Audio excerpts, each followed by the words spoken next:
para eso está, todo lo sabe, el economista David Miazzo. Gracias. ¿Miazzo o Miazzo?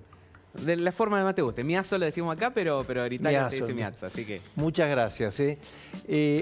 ¿Llegamos a un punto en el que es más difícil perforar ese piso de inflación o no? Sí, creo que llegamos a ese punto en donde es más difícil perforar el 4. Creo que todos los economistas, las consultoras, estábamos viendo con buena expectativa perforar el 4 ya este mes. Estamos, por ejemplo, el top 10 de consultoras que más le pega a la inflación, que releva el Banco Central, está esperando un 3,6 para lo que fue agosto.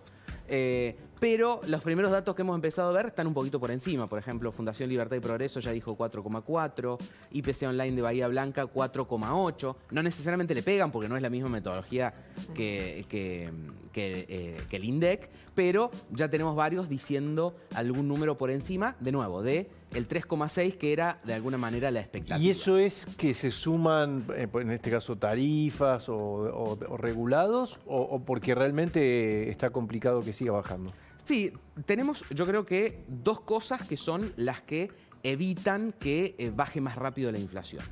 La primera de ellas, lo que acabas de mencionar, tarifas que vienen en un proceso de recomposición, le decimos, porque venían atrasadas y se tienen que poner al día, ¿no? Eso Entonces, va a ser largo, ¿no? Y va a ser largo. De hecho, esperamos en algunos casos llegar a diciembre cubriendo el 80% de los costos. Pero bueno, básicamente, lo que viene sucediendo es que vienen por encima de la inflación. Entonces, pesan sobre el IPC. Tenemos eso. Y después tenemos la inercia inflacionaria. Y te voy a dos casos bien claros donde esto se ve. Los alquileres. Claro. Bueno, como ven la evolución del último año, bueno, las actualizaciones son del 260, 270, 280, a pesar de que hoy la inflación sea baja, sea mucho menor que esos niveles. Pero como estamos viendo sobre un año muy inflacionario, te impactan. Simplemente como para darte un ejemplo claro. Otro ejemplo claro, los salarios. Claro. Perdieron tanto en el verano contra la inflación que lentamente empiezan a recuperar. Y desde los costos, en algún punto te impactan. Digamos, es la inflación buena, si querés, porque es una inflación o una suba de costos por recomposición de salarios que vienen muy debilitados. Pero son dos ejemplos de esa inercia inflacionaria que te siguen presionando incluso cuando vos tenés, y ahora voy a las anclas, tipo de cambio oficial anclado al 2%, que eso de alguna manera te congela todo lo que es el sector transable.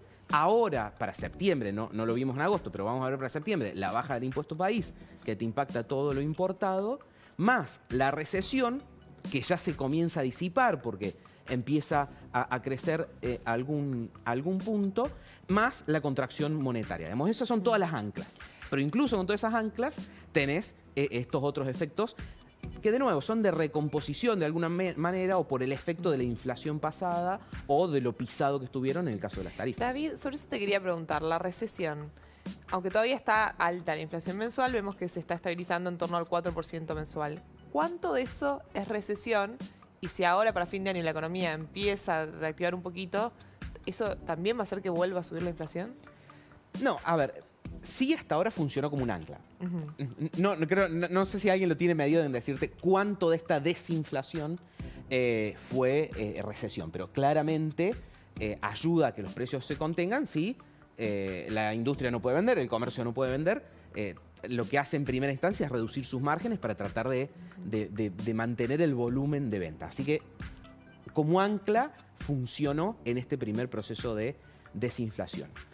Y ahora tu pregunta. Cuando comience a repuntar estos meses, o sea, ya vimos que hizo piso, pero viene muy lenta la recuperación, pero ya cambió la tendencia. ¿Hasta qué punto eso va a empujar los precios? Yo creo que en una situación de contracción monetaria como la que tenemos, eso va a ayudar a que no empujen los precios, porque bueno, es que vas teniendo más pesos en la economía para convalidar algunas subas hacia adelante. Entonces, creo que esa ancla monetaria es la que de alguna manera va a evitar que una recuperación de la actividad se te transforme en precios. Distinto sería si esa recuperación la estás motorizando con maquinita. Ahí sí podrías ver ese repunte de inflación por la recuperación. Hay un rubro que no mencionamos que es, por ejemplo, colegios privados. Digo, que impacta mucho la clase media, ¿no? Que casi todos los meses, o mes de por medio, vienen subiendo. ¿Eso va a seguir así por mucho tiempo? Bueno, colegios privados es un caso donde la cuestión salarial tiene mucho que ver, ¿no? Digamos, porque gran parte sí, el 90% de ese salario. costo son salarios. Y los salarios, por eso te digo la inflación buena, por suerte vienen por encima de la inflación todos estos meses, muy poquito, todos estos meses, de febrero en adelante, vienen por encima de la inflación, 2 puntos, 3 puntos por encima de la inflación. Entonces, ¿eso qué termina significando? Que muy probablemente la cuota del colegio esté 2 o 3 puntos por encima del 4. Che, vemos 4 de inflación, ¿por qué me vino un 6? ¿Por qué me vino un 7?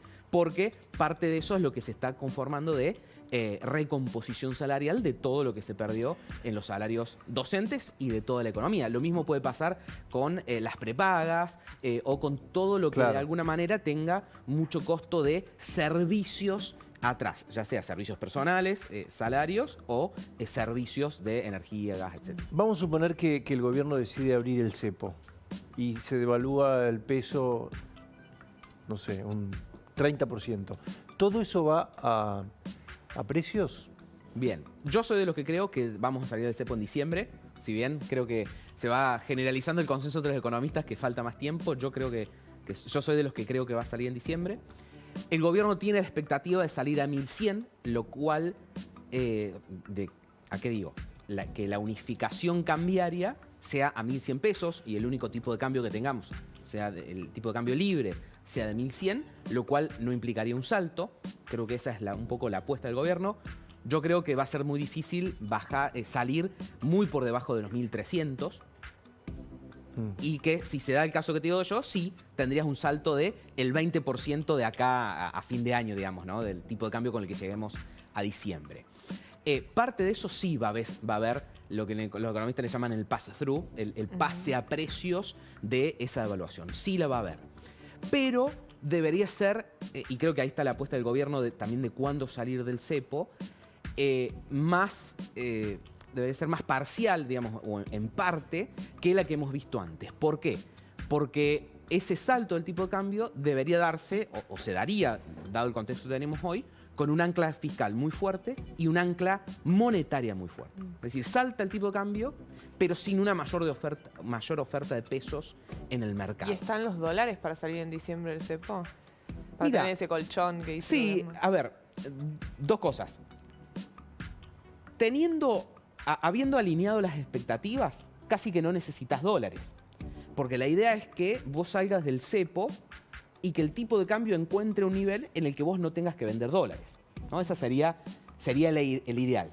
Sí, se alinearon las expectativas lo suficiente, la oferta de pesos, el ancla fiscal lo suficiente para que si yo salgo no tenga que estar vendiendo dólares. Porque también te puede pasar que los agentes digan, bueno, salgo a comprar dólares por las dudas. Claro. Tal cual. Entonces yo salgo, pero a un tipo de cambio que encuentra un equilibrio.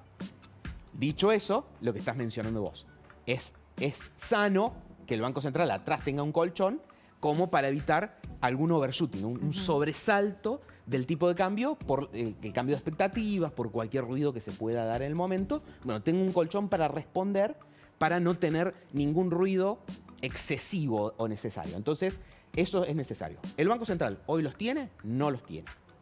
Si los tuviere, los tiene que conseguir para tenerlos, los tiene que conseguir con algún tipo de crédito. Por eso se hablaba de algún repo. Pero bueno, ahí empiezan entra la sábana corta. Bueno, consigo que me presten los dólares, porque no los tengo, consigo que me los presten. ¿Para qué los uso? Para pagar deuda, que en enero tenemos vencimiento de los bonos, y sobre lo que hay dudas, y por eso los bonos todavía cotizan al 55% de su paridad, o lo uso para responder al dólar, ¿no? Que esa viene siendo la sábana corta de los dólares, porque no tengo dólares, no me prestan dólares para las dos cosas muy probablemente. Entonces, ahí está una de las dudas, y una de las dudas por las cuales todavía estamos dudando si salimos del cepo en diciembre o si va a ser después de las elecciones del año que viene. ¿Y vos por qué estás tan seguro de que salen en diciembre? Yo estoy seguro, sin información de adentro, ¿no? Porque el gobierno si algo ha tratado de hacer es no dar fechas para no generar expectativas, ¿no? Una y otra vez. cuando se pueda lo vamos a hacer, cuando se alineen. Han tratado de ser Inflación lo del 2%. cuando converja la inflación al 2%, cuando la base monetaria amplia converja. Bueno, han tratado de dar algunos indicadores, pero no decir una fecha. Yo creo en diciembre, ¿por qué? Primero porque es muy difícil que realmente la economía se termine de normalizar estando en cepo. Vos mientras sigas con el cepo vas a seguir con brecha cambiaria, con dificultades para las importaciones, bajo Poca incentivo para las inversión. exportaciones, baja inversión, la duda de cuándo salís que te genera su propia incertidumbre, la sensación de que ahí hay inflación pisada, ¿no? Porque Claro. si yo tengo miedo que salte el tipo de cambio y que eso se me pase a precios, bueno, ahí hay una inflación pisada, entonces no se termina de consolidar de todo la desinflación. La incertidumbre por los dólares. Che, ¿por qué no sale el gobierno? Porque algo puede pasar, ¿no? No es que esté todo tan alineado. Entonces, sigue generando montones de distorsiones en la economía mantenerse en el cepo. Eso punto 1. Punto 2, yo creo que ya se van dando las condiciones. Con este nivel de brecha, en esta época de año que es la más flaca en el ingreso de dólares por estacionalidad, porque gran parte de los dólares... el otro día lo publiqué, 85% de los dólares netos que ingresan por exportaciones e importaciones al país son del agro. Y tiene su estacionalidad en el primer semestre del año, abril, mayo, junio, julio, es el pico, y después comienza a descender hasta diciembre que entra el trigo. Entonces, esta suele ser la época más flaca para la oferta de divisas del año. Y si en esta época tenemos esta tranquilidad cambiaria, yo creo que están muy alineadas el mercado cambiario al menos, para decir salimos del cepo sin un sobresalto. Con el ancla fiscal muy fuerte, como tiene el compromiso del gobierno, que creo que es su principal activo, y el ancla monetaria, que también ya la pusieron. Entonces, creo que eso le da buenas condiciones para salir del cepo. Cavallo lo dijo el otro día, nada debería explotar, hoy están dadas las condiciones para que nada explote. Y después creo que tenés la cuestión política, que ya no es tanto mi ámbito, pero el gobierno debería tratar de acomodar todo en la economía posible para arrancar un 2025 con todo lo más acomodado posible para llegar mejor a las elecciones de medio término, que también son claves para pensar en las reservas, en las reformas de fondo, que hoy son muy difíciles con la ecuación que tiene el Congreso. Gracias, David. Un gusto conversar con ustedes dos. Igualmente. No entendí bien a dónde íbamos.